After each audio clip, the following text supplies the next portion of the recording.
So turn on your audio stuff. Yeah. Give me one second. Alex is gone. Bye, Alex. Oh, Alex is back. Hi, Alex. Hello. Wow. I'm gonna turn it. BO2 12, I think. 13. Wow. Oh, I What's detected a 12 and 13? episode count. It Oh feels yeah, weird going back to 13. 13 after all of this, you know? This is basically the Yeah, pandemic series of it's the Best of pandemic 3. series. Definitely the pandemic series. Yeah. Cuz I mean, like it's not 13. We must be like nearing 80. We're definitely not hitting 100 yet. Oh yeah, I don't think we hit 100. I don't Probably think it's not. at 100, but you know. But it's definitely getting up there. So anyway, welcome everybody. Good Well, to see y'all here on the Best of 3. We're going to be having a talk like we always do, and it's going to be a good one. Today's going to be a real good one. I'm super excited for today's talk. this is a fun one. I Hmm feel personally invested right now. So I think a lot more of us than before are personally invested in this now. yeah. And I'm not talking about Ethereum. Man, I'm gonna buy some Dogecoin today. Really? Oh, are you? Yeah. Oh, move your phone away from your interface. Oh, Could you tell? Could I couldn't hear you anything. couldn't tell? Was I right? Was your phone right beside the thing? It was. It Ah, I was. knew it. I knew it. Because you know why? I'll show you exactly what that sounds like. If I put my phone right beside the thing, you hear that? I hear nothing. Oh, perfect. Wow. Okay, so I'm immune to it. Yeah. Cell signal really messes with it. Specifically the H6. I don't know why. I do know why. Yeah. Well, we remember when we had that problem with the radio? Oh man. Oh my goodness. Oh man. That Oh was man. ridiculous. I wanna reminisce with Yeah. you about that. That's fun. But another time. Yeah, maybe another time. Yes, yes. Okay, All so right. are you all good on your end? Have you done your audio? You started your audio? I have started my audio. Woo, baby. You're getting Doge today. You say Oh. Well, I'm trying. you're gonna. Okay. Okay. I'm trying to go through this whole verification process and you have to get approved to be on all these platforms and stuff. So it's Yeah, taken a while, but yeah. that's fair. I'm yeah, yeah. Like I feel like everyone is on crypto and I've just been so hesitant and now I just like I'm gonna do it. So I got a little push from Chris Javier this morning who sent me a message and he's like, dude, you gotta do this. And I was like, Oh I my god, know. I need to talk to him about this. I need to talk to him about this. Oh my lord, I forgot. He's totally the kind of person who'd be super into it. I'm super He into it. just got into it. Really? Just? Yeah, he's a couple weeks in, so Whoa, I'm so surprised. yeah. Okay, cool. All right. Well, let's dive into this podcast. Hey, this is Let's. Best of 3, episode 13 of our at home series, Evolution of Battle Royale. Hello and welcome to Best of 3, a podcast made in esports. I am your boy Mike, and of course I'm joined with your other boy Alex. Kim, Alex, how you doing today? Doing good, doing good. Yeah. Alex, it is a good week for several reasons. Okay. One, esports is better than ever. It's just ramping up. It's doing stuff. It's making moves.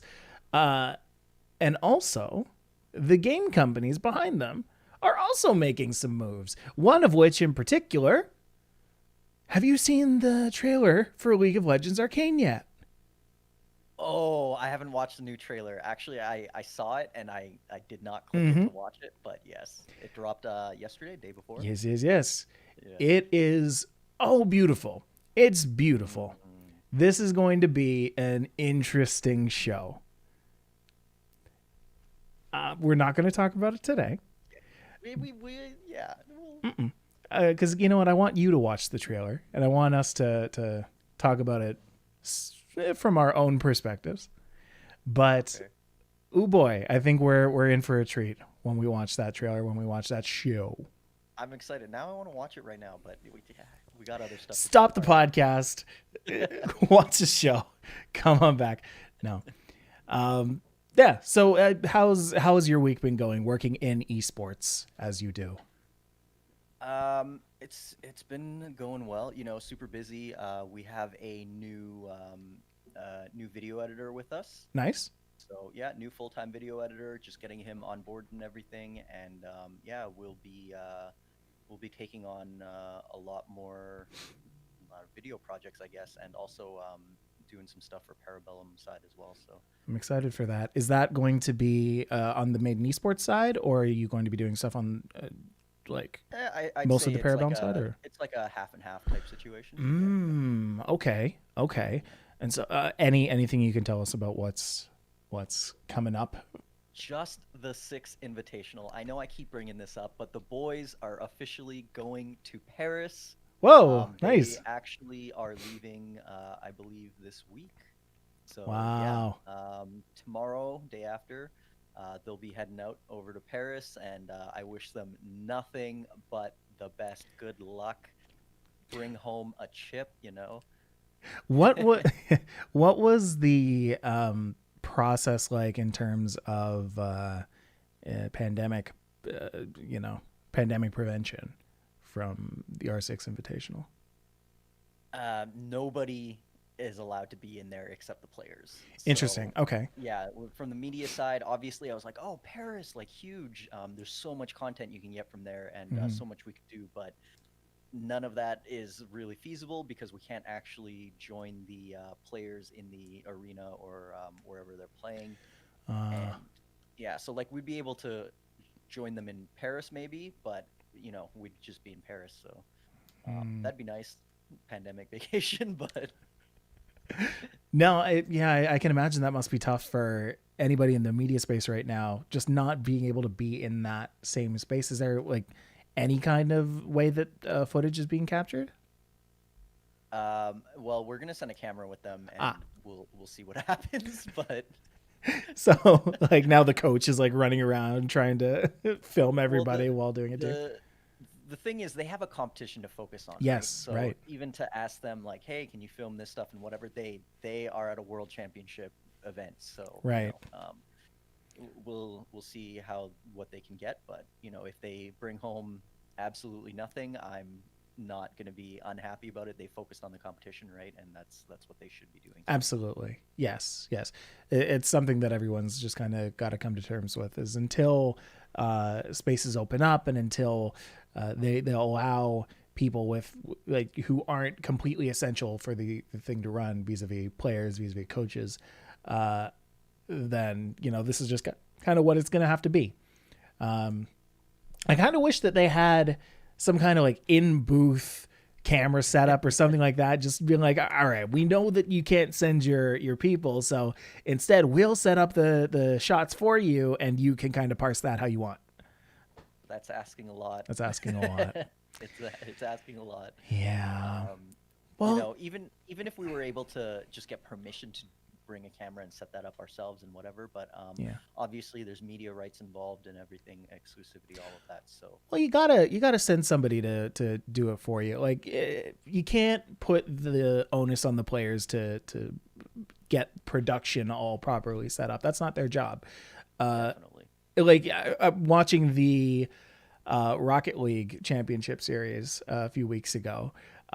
Watching any esport these days, actually, where people are participating from home over the internet, you see like they've got their stuff set up, and like you can tell it's like if you've ever been in like a Zoom meeting with other people, and like you can pick out who the streamer is, like right. know who the person who knows how to do this. You can tell that they properly set things up, because often those aren't mutually exclusive. So you'll see like somebody with a proper setup, but then you'll see someone who's like nose and eyes.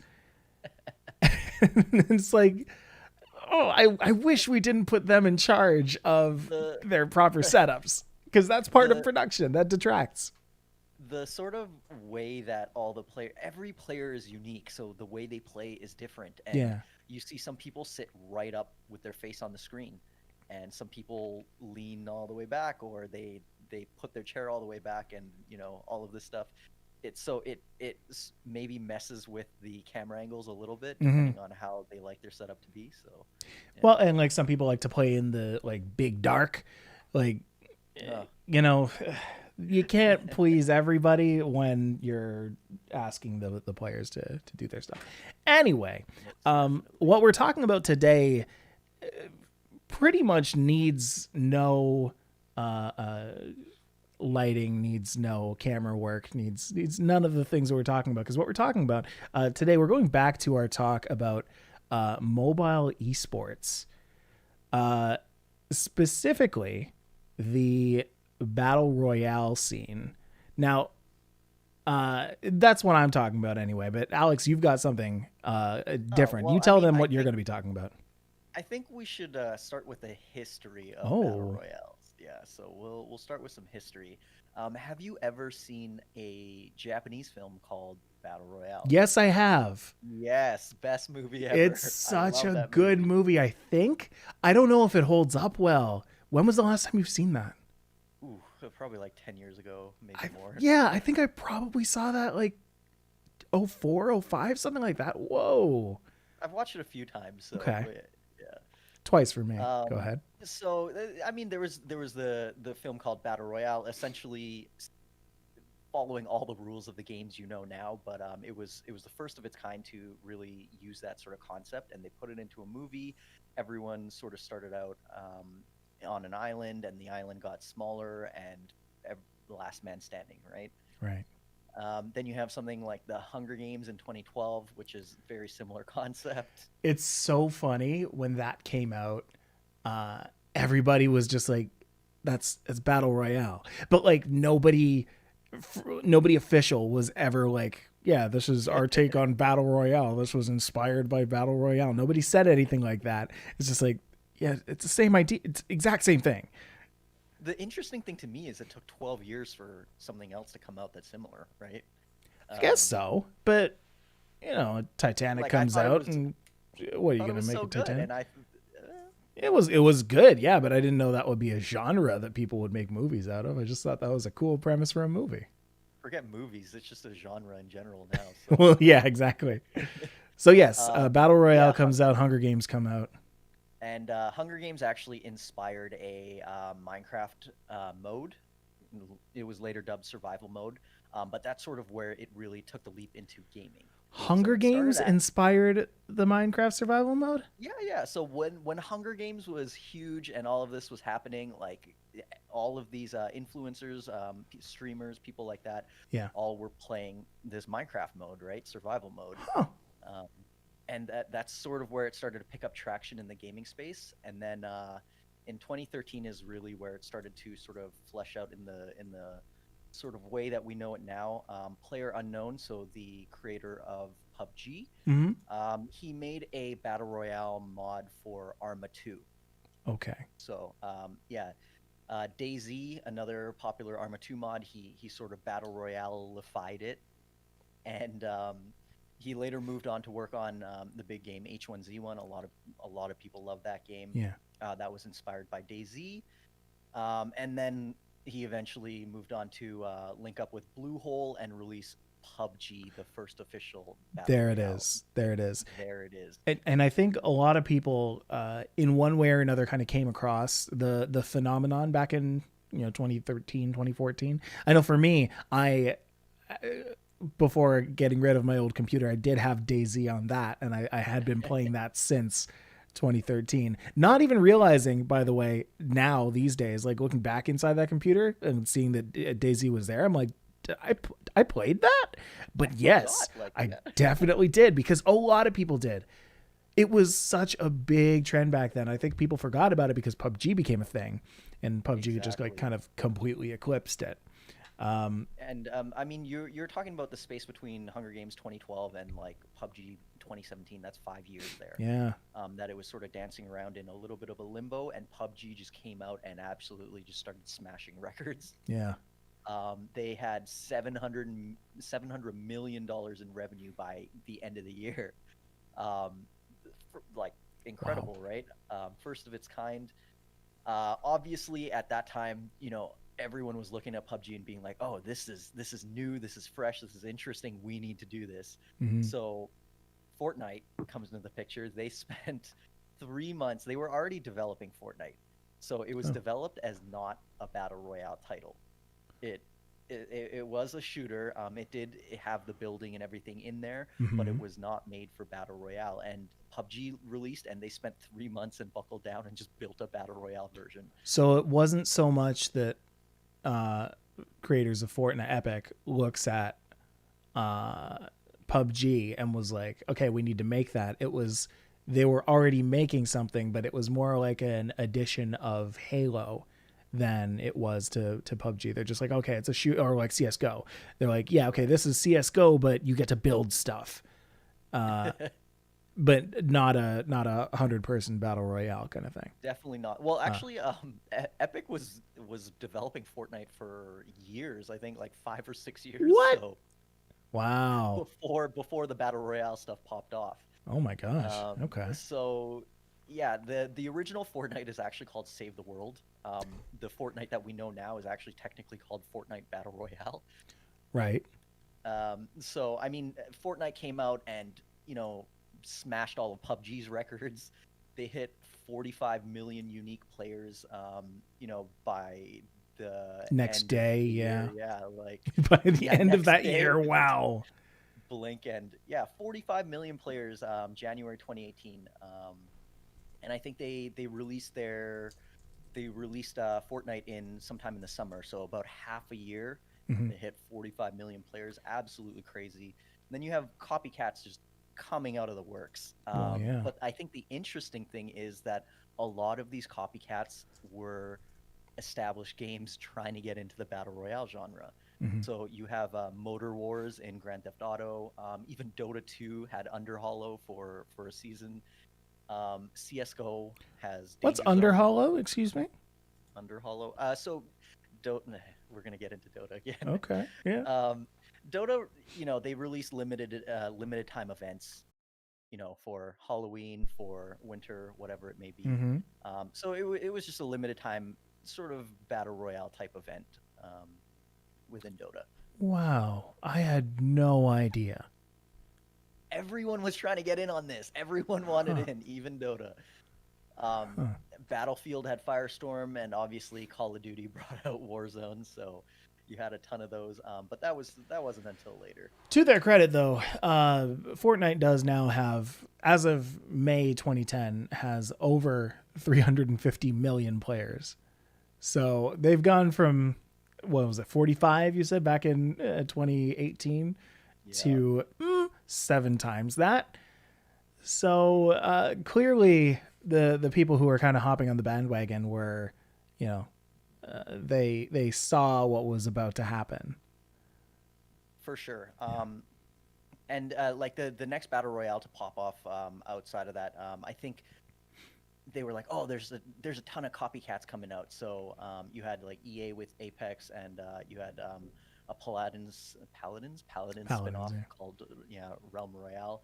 Oh. And the strategy they took was, we're going to pay Ninja an exorbitant amount of money to play our game, and Yeah. and get our game out there, right? So with Apex, I think they gave $1 million to Ninja to play the game when it first came out. Real big monies. Hmm. Um, Is that but it? they hit 25 million players in the first week. So Oh. And do you think that had? Yes, obviously that had a lot to do with it. But so you've also been playing it, and it is a like good game. well, we're talking when it first came out. Yeah. So Yeah. actually, when it first came out, they saw a crazy growth, and then I think that they just started Did it stagnate? So it came out in February, and by April they had dropped their revenue Oh, by 74%. They not made stagnate. $92 million in the first month, and then it dropped by 74% by April. What? Off a No. cliff. What? Off a cliff. Off a Yeah. Now, hold on. So you've played more Apex than I have. In that, you've played 100% more Apex than I have. Yeah. Okay. Infinite percent more Apex than I have. They're battle passes, correct? There is a battle pass, yes, Do 100%. you happen to know if that came later? I believe battle passes were released like pretty close to the release of the game. Because Um, what happens in my brain when I think about that is, oh, if revenue drops 74% by April of that year that they released the game, did people spend all that money on battle passes at the very beginning, and then just everyone had a battle pass by April and they just didn't have any other monetization structures set in place yet because it was a new game? I mean, they were really really plagued with a lot of stuff, soon Oh, after launch. Their servers were really bad. There was a lot of bugs and glitches, and on top of that, oh, sorry, I forgot my train of thought there. Yeah, they just were plagued with so much. Sorry, on top of that, their content, they were very slow in releasing content when compared to oh. Fortnite. Fortnite was pumping out content like non-stop, Fortnite's a and content Apex machine, yeah. exactly. So it got a little bit stale, I think. Well, I think it's it's weird because like the comparisons you can draw between so many other games are so similar. Like you look between, because I don't want to just say Dota and League again. You look at like Civ and StarCraft, right? And like one is way more animated, one way more colorful, way more impact, like big, like attack, explosion, whoa, big. That's StarCraft. Civilization's more like strategy, like you figure out exactly what you're going to do, and then you go and execute your commands. But with your shooters, like it's the same thing. Fortnite versus say Call of Duty or CS:GO or PUBG, Apex Legends. Not so much Apex Legends, but those first three for sure. Uh, Fortnite is way more cartoony. It's all about the grandiose. It's all about the like we're doing silly stuff. I'm riding on my rocket, haha. Like, and so there, it has that kind of appeal that keeps drawing people back to it. Like, oh, I haven't stood on a rocket for a little while. Let me go and do that. Versus, and Apex is like this. Apex to me has always been this kind of weird one where it's like it's in the middle. Like it's just silly enough to be, like, to look fun, and it looks serious enough to take seriously. I don't know. What do you think It, about that? it's interesting because I would call Apex an arcade style battle royale. Really? Yeah, it's definitely more arcadey than the likes of Warzone or PUBG, which is a lot more hardcore, a lot more skill based. I want to say, not that there's not skill in Apex, but just like a racing simulator versus Need for Speed, right? You're obviously there is some skill involved, but one is a lot more forgiving than the other in terms of actual mechanical skill. Interesting. Yeah. And then you have Fortnite, which, it's sort of beyond arcade, Right. right? So, I maybe in terms of looks, eh, even the aiming and the shooting, it's very different type of mechanic, so it's not as precise and competitive as the other ones, right? So, Right. um, but yeah, I think the thing with Apex that I love is that they stuck to their guns. They wrote it Ah, out, and it came out in 2019. 2 years later, they're back up. I can't believe that So it came out in 2019. By the way, it like, seems like it was a long time ago. yeah, yeah. Apex has that staying power. Like, I feel like they came out so much longer ago than they actually did, and I think that's just because that's how much people have been talking about it. Right. Yeah. Hmm. Um, But it's anyway, so they're at like I believe like 100 or 120 million players now. wow. 2 years later. So they saw this huge decline, but they've been steady. They've let the public know that they're going to be transparent and that they're not going to work their people to the bone to try to put out content. They've Right. stuck to their guns, slowly polished, and I think they've built a fine game.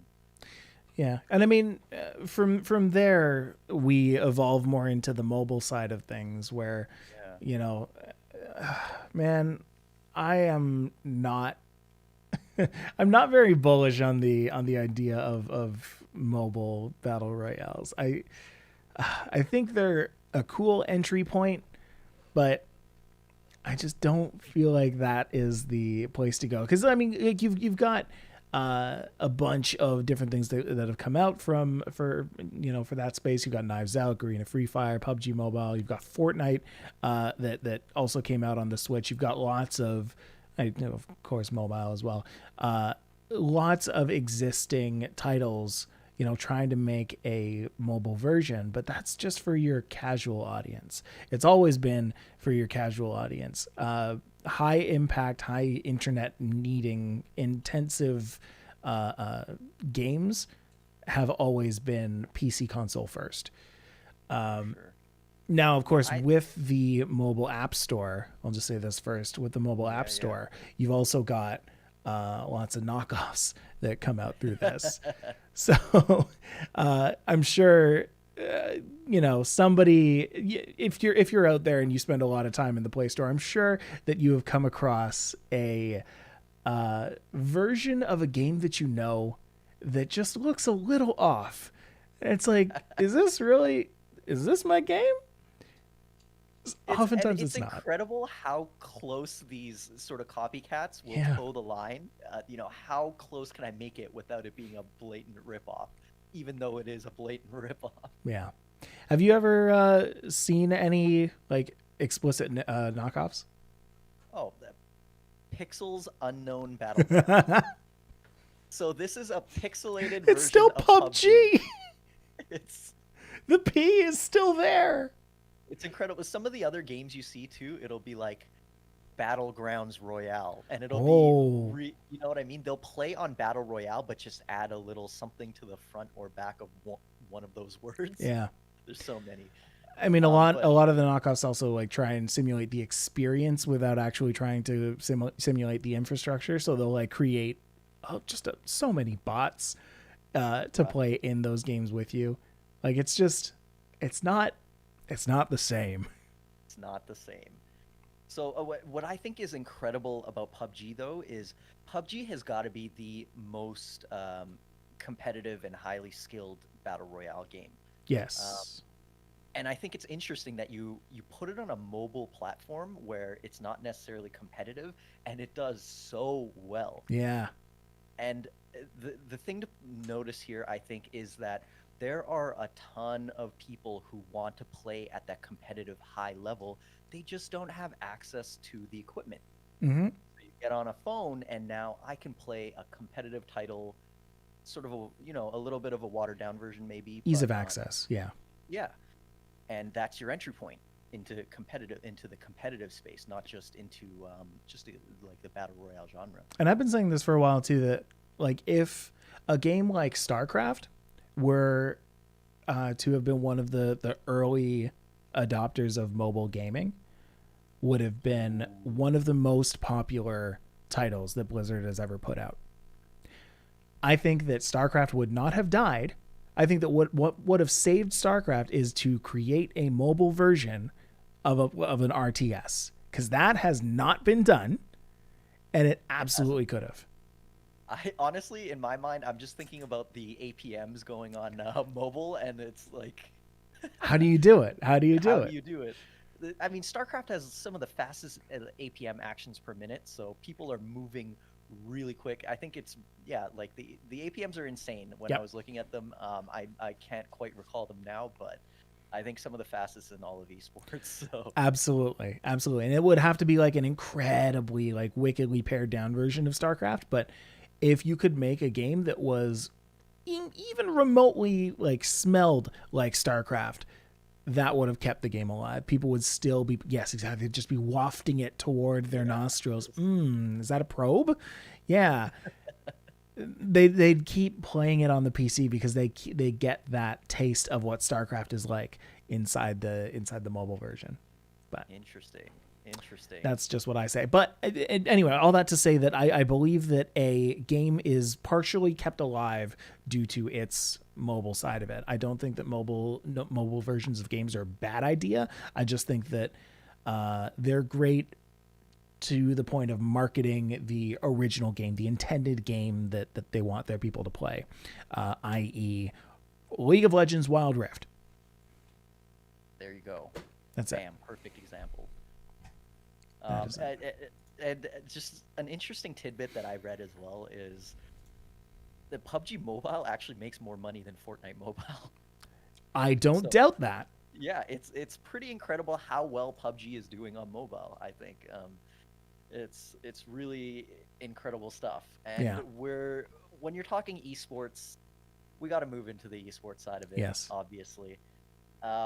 When you're talking esports, I think mobile, it works really well, but Battle Royale as an esport, let's just talk about it in general. What do you think about it? Well, you know what? I'm going to tell you exactly what I think about it after we take a little break.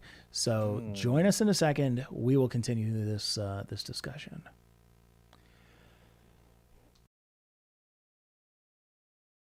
All right. There we go. Just need to clear my thrizz out there. Yeah. Like, man, I love mobile. I think it's great. I think it keeps people engaged in gaming while they're not at their computer, which I feel like a lot of back in like the 90s, 2000s, there was like this big focus on gaming addiction and how like if you're over at there still is like if you're over at your computer too much playing games that you're only focused on that. And I think that's true. I think you do need to separate yourself from that. But I think the addiction isn't so much from the game itself and like the serotonin you get from it and the dopamine or whatever, but it's the act of being in one place, doing one thing, not being in your head and just like focusing on whatever's on the computer. If people were away from their computer doing something else, maybe they're, sitting on the couch, they're chilling, whatever, they're doing something else, having a snack, pull open your phone, play a little game. You get that same kind of feeling without the addiction of needing to be at your phone the whole time. I think gaming is one of the few things that you can do and literally think about nothing else. How do you mean? Like, you focus on the game that you're playing and you can really escape. It's not like TV where, yeah, you can watch and you're engaged and, but thoughts do flow through your mind. But when you're gaming, you can really lock in and not think about anything in the real world. And I think that's a problem for addiction because for me, I know when I played some of the most Dota I've ever played in my life, I used it as an escape from real life. Yep. Yeah, so. That was World of Warcraft for me. Very dark times. Yeah. But, oh boy, was that fun. Just to... Dark and fun. Zone the two in. Things that go hand in hand. I mean, you're not wrong. But I think like phones inherently were meant to be a distraction. So like... things that require you to dial in. That's why no mobile games last more than like 10, 15 minutes because they know they won't keep their people that long. So it's interesting to see like the way that mobile gaming is going. It's still introducing all that action that, people get from the PC, but they're paring it down. It's a trailer. It's just a trailer. If you want something that's a little bit more intense and you've got a little bit more time, go sit at your computer. Play a half-hour game. Wild Rift, played League of Legends. You know what I mean? But here's the thing. I do not play Wild Rift anymore. Exactly. Because they intentionally make a pared-down game that isn't the same. If you play a little bit of League of Legends, you're like, oh wait, this is the better game.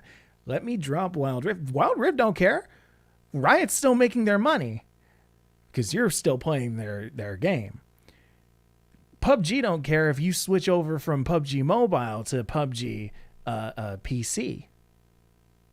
Fortnite sure as heck doesn't care if you leave their mobile and go over to their, the Epic Store. As evidenced by the Apple battle, they lost a whole ecosystem, iOS. Oh yeah, really? You don't like us, Apple? Well, how about this? Now we're going to take this as advertising. We're going to get off your store. Exactly. People can come. Like, yeah, it's not a huge loss, anyways. Yeah. Fortnite actually makes more money off of PlayStation than I believe it. They did on mobile. So I believe it. Absolutely. The console gamers are the ones that are spending the money also. Maybe because they saved the money on the console itself. PCs are expensive. Maybe. How many times were you ever faced with a purchase on PC and was like, I don't know if I want to get that. I did spend a lot of money on this PC. It happens. Games too. If it's not a free game, I'm hesitant to pay even more money for additional content. What a weird world we live in now, huh? Yeah.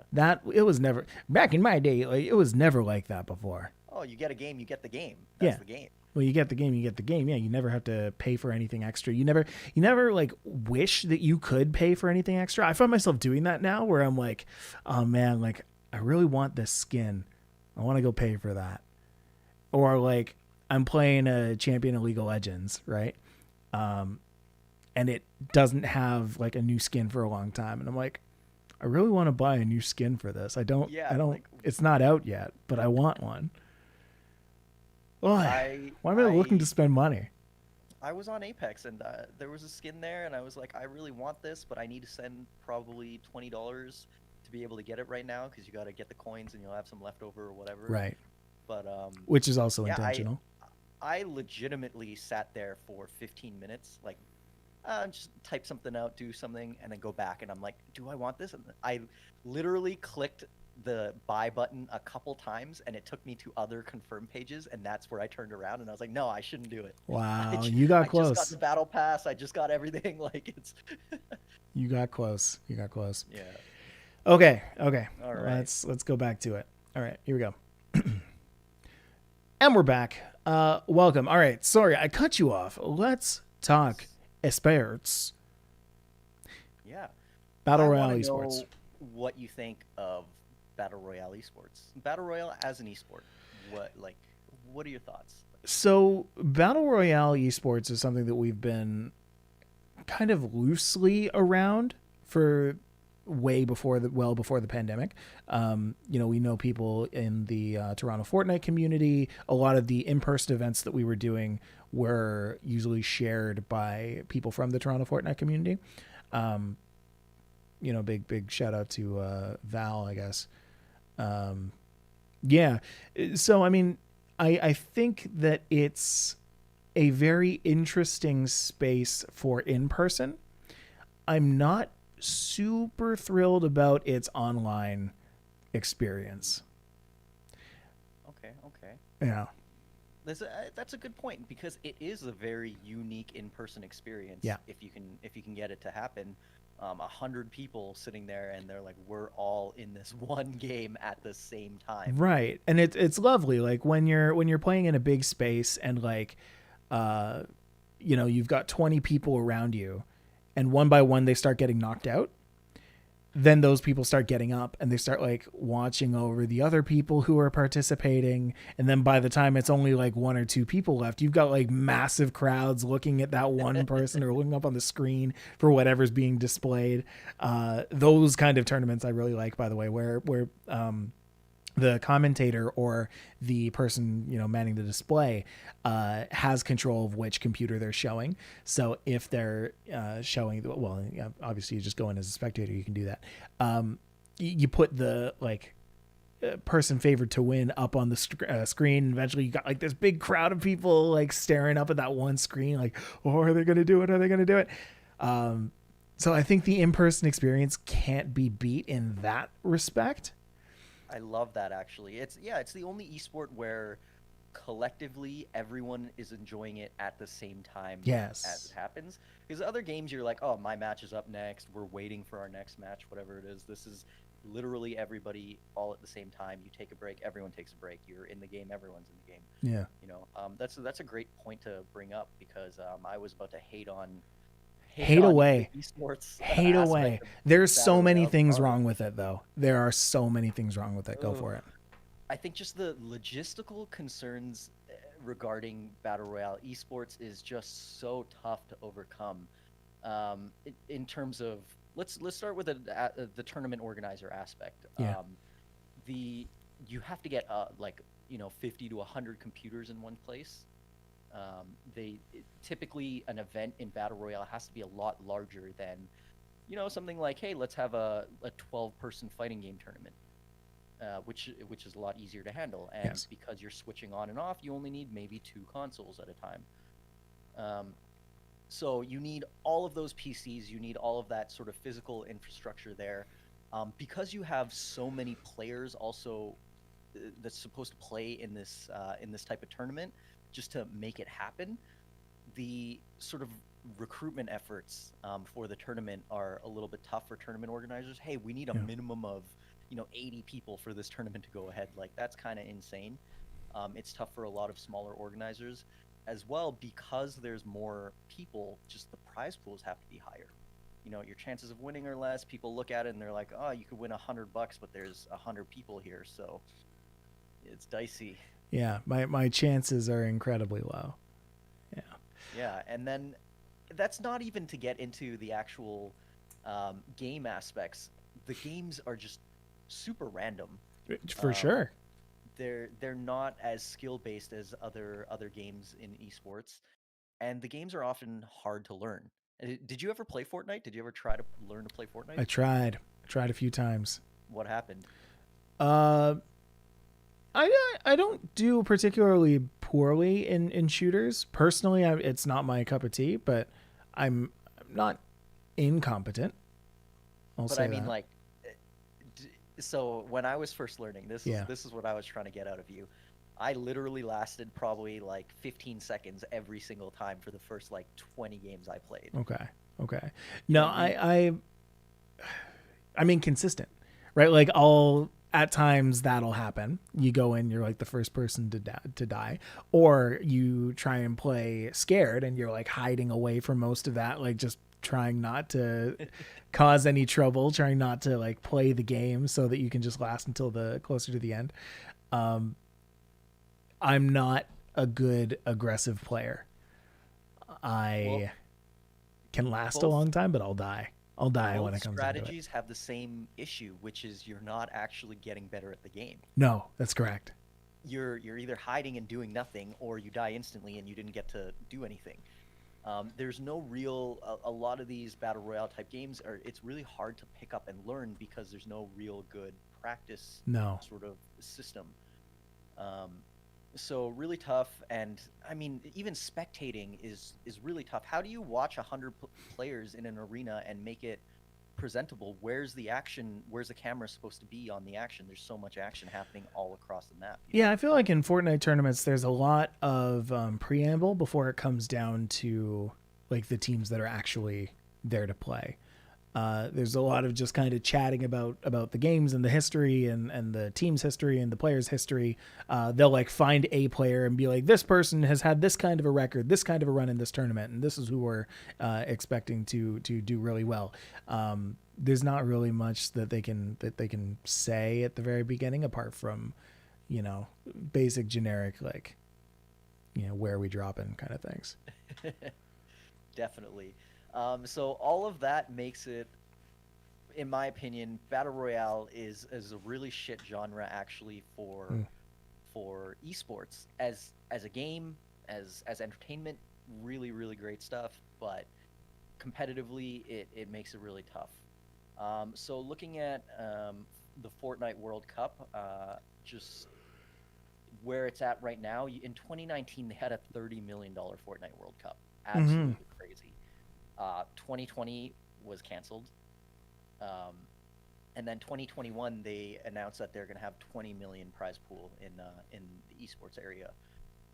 And that you actually see a decline in that number, although it went up from 17 million from 2020, but Right. it's Those were just actually cash cups declined. back then.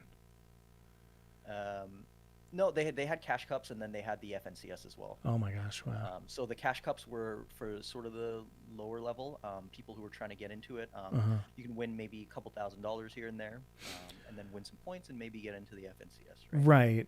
And so, like, I don't know how much I respect the idea of like money prizes being for these esports. And so I guess this is my way of saying I'm also kind of invalidating battle royales as esports, because, like, man, it can be literally everybody against you at any point of the game. So I don't know, man. Like, you can get real unlucky in these kind of situations.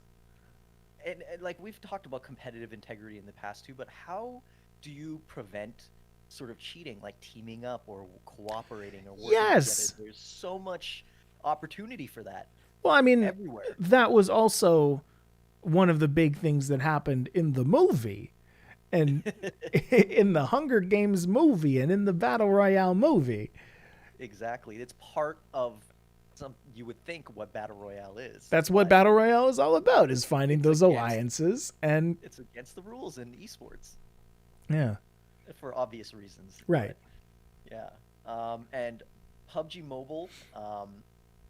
So yeah, I just wanted to compare. You have sort of the Fortnite World Cup, and they came guns a blazing in 2019. $30 million we're gonna put out, Yeah. and then they're like, maybe that was a lot of money. Let's reduce that down to 17 mil, and then we'll bump that back up to 20. So you see sort of this declining trend. Okay. With PUBG, they started with a $5 million prize pool in 2020, and this year they're upping that to 14 million. So you see this sort of inverse trend, and I think it's largely due in part to just, yeah, accessibility. All of these people that are sort of in less internet accessible or less equipment accessible parts of the world Yeah. are all flocking to this, and they are using mobile as a competitive platform. And so you see esports growing in that sector. Interesting stuff. I don't hate that. I don't think that's a bad idea. If there was a community of people who couldn't access regular high speed internet or regular top end computers, they would not be able to compete. They wouldn't be able to keep up. So the mobile aspect to it is so much better for again, accessibility. I think when comparing the two, one has a much higher skill gap than the other, Mhm. but a skill cap. But I It's an think, equalizer, though. yeah, it's an equalizer. It lets you in at least. For sure. And like it's great to see. PUBG Mobile, actually, their esports, they're launching 7 new leagues this year. Whoa. Exactly. So you see this like huge growth where you see the larger games on PC, and they're like, oh, we got to scale back. We're all going online, like no LAN events, whatever. And then mobile, they're like, ooh, let's go. Huh. Yeah. So they started with sort of an SEA type region, and then they've now branched out to like Latin America, North America, and some of Europe and that. So I want to yeah. know what the North American like player base is like for PUBG. I Like, believe that a lot of the player base is outside of North America. well, that's, yes, and Yeah. that's also what I expect. Just because mobile gaming in general is so much bigger outside of North America, but they also have a North American league, and so for when you have a North American league, it's like, oh, are there enough people to justify a North American league, or are they doing that to keep um for equality among countries, continents? I mean, I see it more as a growth strategy. You know, like you want to hit all the places to make sure that you're getting your name out there and you're in all the major areas where people could see you. You know, Right. and you're like, hey, maybe there's not enough people in North America right now, but if we have a league, it may grow and we'll get more players. Interesting. So that's what you see there. And Apex as well, they announced $3 million in prize pool before the pandemic. Mm-hmm. And you compare that with some of the other numbers, again, it's not very high. It's not an incredible amount of money. Even you see the amount of revenue that they're bringing in, you know, hundreds of millions of dollars, and they're like, here's 3 mil for esports. They obviously recognize that esports may not be the best thing for battle royale, but they still do need it. So they're putting some money into it, not a ton. I think there's an inherent issue with EA being the distributor of Apex anyway. But I guess that might be discussion for another time. It's not really. I mean, we've talked about this a lot. That EA, Well, you got Respawn in the mix. You yeah, know, like they're trying to hold it down. You know, they're yeah, like EA wants to do some stuff. Respawn pushes back, and they're like, hey, this ain't it. go Yeah. back to the Sims, FIFA. Yeah. The big news though. Yes, The big news: arena mode. arena mode. Arena mode. I think this is the savior of Apex Legends esports. All right. This is and it's not a battle royale anymore, I guess. So Oh, it's a that's 3v3. yeah. Oh, that's Soak it in, genius. soak it in, Mike. Soak it in. Oh, that's really good. Yes. So they're So making condensed Halo out of no, Apex. they are making CS:GO out of Apex. Yeah, basically. I mean, no. So how does Halo and CS:GO differ? Money and buying rounds. Uh, So you start off with a small amount of money. You start off with maybe, and you're like, oh, I can only afford a pistol. Next round, you get a little bit more money. You're like, oh, I'm going to get these guns and this weapon. And you go through the rounds and you get better weapons, you get better gear, right? okay, And this is CS:GO. this is CS:GO in Apex. Perfect for esports. Perfect for competitive, like less luck based. Yes. It's less random. You're gonna buy your weapons. It's you got your strategies, you got your strats, you got your team communication, and you go head to head with another team. This will prove which team is better. Interesting. I think that's a very wise move. I think that the I don't want to say the advent of battle royales is over because that's very much not true. Look at Fortnite's player base. Look at Apex's player base. But I feel like the genre is not in the same space that it was. It's not, and I think again because people are realizing this is not a competitive type of genre. Everyone started out like, oh, we're gonna release our game, and then we're gonna coincide with the release. We're gonna release also esports Right. off the bat, and they're like, esports has to be a thing for battle royale, right? You would think so, and then over time they're like, hey, maybe not so much. We should, pare down a little bit, or, focus on, real moneymaker, which is skins. Right. Oh, absolutely. Yeah. The cosmetics is what's making the money there. 100%. So with the arena mode right now, you get like a hidden MMR that will be calibrated, sort of behind the scenes over like 10 or so matches or whatever, but there is ranked coming to arena mode, which is Smart. fantastic, and it's going to kick off esports in arena mode, and I think it's going to save Apex in esports. There's going to be more teams announced. You're going to just watch. There's going to be team announcements. We're getting into Apex. Team could be like Liquid, TSM, whatever. They're all going to jump back into Apex. So I foresee it. So is that fair to say that the evolution of battle royales ends in the what's the word, dissemination of battle Yeah. royales? Yeah, that's what's happening in the competitive scene, on the competitive side. I think ultimately that's what it's boiled down to. We've talked Interesting. so many times about how Fortnite is a shit esport, Uh-huh. and I think all of that just carries over to other battle royale games too. It might not be it might not be that battle royale is a shit esport, but it's more that oh, sorry, no, it is the battle royale is a shit esport. It's not that Fortnite is a shit esport. It's the battle royale is a shit esport. Yeah, that makes sense. Exactly. But I mean, now you also have like other games coming in to iterate on battle royales and trying to keep the idea of it alive too, right? Like we've got Spellbreak, which Spellbreak. Have you seen any of Spellbreak? I Have you tried played it? it. Oh, did you like it? Yes, it's Excellent. okay.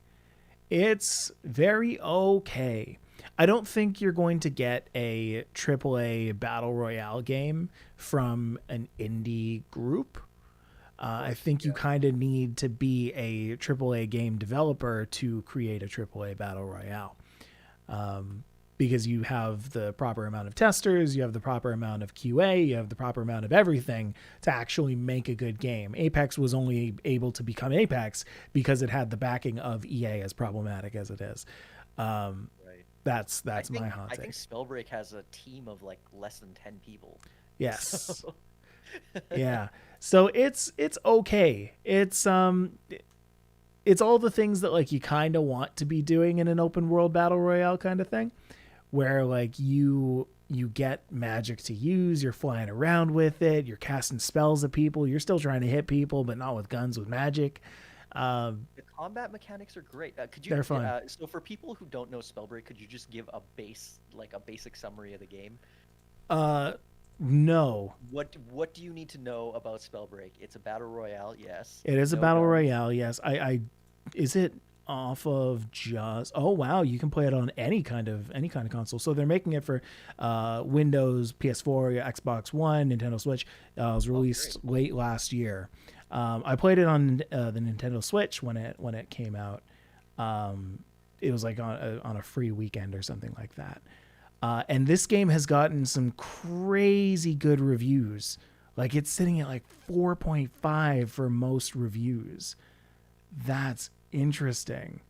I did not But I expect want it to be doing talk this to me well. about the gameplay. Like, what is it like? Like, how does it work? It literally you are firing magic spells at people. It It's is what you get it's to choose between spells and what's the word I'm trying to think of? Whatever spells you have, like this category of spells you can use. You're flying around. You're grabbing onto different parts of the walls, and you're But trying to like what do you get if you're not picking up guns? magic. Like, I assume so you're like looting magic upgrades, I Yeah, guess, you're is getting what like runes and stuff. Yeah, Okay, okay. I see, I see. I thought that was a really interesting game when it first launched, and I heard a lot of people talking about it, and I sort of the window passed, and I never really got on it. But I'm really interested to actually see what's changed because back when I was playing it, it was still in beta, but now they're in was this so chapter surprise, surprise, 3, they've added dun dun dun chapter 2. arena mode. They've also added arena mode, eh? They arena mode because of all the previous problems that we've Yes. named. So they're like, hey, arena mode, this solves a lot of our issues. Wow. That's so smart. Oh, I love that. Oh Cool. man. Cool. So, are there other battle royales that you want to Yes, speak to? I picked a couple other ones. I don't know if you've heard of No. Naraka Blade Point. So this is sort of like an Asian-ish themed, sort of like old-timey Asian, set in the olden days. Very melee, very mobile, I want to say. So Hmm. a lot of grappling hooks, a lot of swords, maybe like mid-ranged weapons like bows and stuff like that, but no real guns or anything to speak of. I think this is a huge battle royale for the FGC. This is for fighting game players. Interesting. Okay. Exactly, because you're getting into that melee space where you can do the fighting, but it's also a battle royale. And I think it's just such an interesting take on a battle royale title. I haven't played it. It's only in closed beta right now, I think. But from what I see, it looks really interesting. It looks really, really good visually. So Hmm. I'm excited for that, and a lot of the fighting game community are also excited for that, which Okay. is yeah, like an interesting sort of bridge in It's a way to between. bridge it. Yeah. Get Yeah, yourself into battle royales uh, by way of something that you're familiar with. for sure. And I'm curious. They haven't announced anything about esports related to that. Right. But I'm curious if they're gonna make that jump or not, because esports is a lot to do to get Sure. started and off the ground, right? Sure. Um, so we'll have to wait and see on that. And the last game that I want to talk about, Grit. This is such a interesting take on battle royale. So Hmm. this is a cowboy western based battle royale where you actually have horses. There's like a ton of different modes of transportation, but horses and trains. So you can actually use the trains to get to different parts of the map. Cool. Uh, it's not like it's not really like Call of Duty, like Warzone, where you're gonna hop, where it just sort of goes around in circles. But you can actually use the train as transport to get from here to here. Oh, okay. Okay. So it is like a mode of transportation, which is on brand and on theme to the Western sort of thing. And you have the horses there, and they actually have horse combat mechanics and stuff, which is interesting. They had to find a way to so that you wouldn't use the horses as shields, and so they sort of run away if they get shot, but they still need to be around if you want transportation. I see. But the most interesting thing about Grit, in my opinion, is the weapon looting system, where they based it off poker hands. Okay. So each weapon has a suit and essentially like a number. So if you're gonna loot something in you to get the strongest weapons in the game, to get the strongest upgrades, you want poker hands out of the weapons and attachments that you get for it. So you want Oh, either like a flush or like a straight, and those having all of those together will unlock additional it's abilities like a and set perks that you bonus. get. Exactly. Oh.